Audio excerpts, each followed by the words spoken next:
De l'optimisme aussi dans l'économie avec la percée du Made in France qui tient salon à Paris. Vous allez nous servir de guide, Céline Vautard, avec votre tour de France en 80 marques françaises. D'abord, un objet qui participe à cette reconquête de marché, le radiateur intelligent commercialisé pour la première fois cette année. Fini les vieux convecteurs, les grille-pains énergivores. Vive le chauffage connecté. Olivier Poncelet, Guillaume Le Goff. Le marché du radiateur suit le rythme des saisons. Alors, pour adapter la production à la demande, les 300 salariés de cette usine peuvent être amenés à travailler 4 jours par semaine pendant l'été ou faire les 3-8 week-ends compris au premier coup de froid.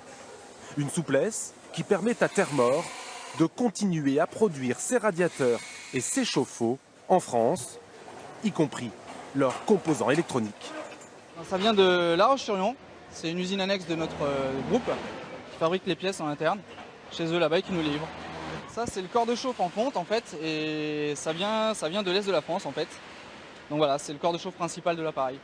Vraiment tout est fait en France quasiment dans ces radiateurs. C'est ça. Il faut dire que les débouchés aussi sont en France, car c'est dans notre pays, champion de l'électricité nucléaire, que le marché du radiateur électrique se porte le mieux. Mais continuer à produire ici n'allait pas de soi pour autant. Effectivement, c'est compliqué de fabriquer en France parce que les coûts sont plus importants et ça demande d'être plus performant, ça demande d'être innovant, ça demande à investir. Et par exemple, ce qu'on peut voir derrière moi, c'est un moyen qui a coûté plus d'1 million d'euros. Donc ça veut dire que c'est des investissements qui sont lourds. Mais c'est tout à fait possible de travailler et de produire en France, surtout quand on est sur un marché français. Et pour conserver une longueur d'avance, l'entreprise emploie 17 ingénieurs en recherche et développement pour inventer le radiateur de demain. C'est un peu comme les voitures. On pense que généralement il n'y a rien d'autre, c'est qu'un simple radiateur. Sauf que généralement il faut toujours faire des gains en termes économiquement, au niveau confort aussi de l'utilisateur. C'est vraiment le premier point à améliorer. Démonstration dans le bureau d'à côté. Tu peux m'expliquer comment fonctionne la nouvelle appli ? Autour de leur dernière trouvaille, les radiateurs connectés.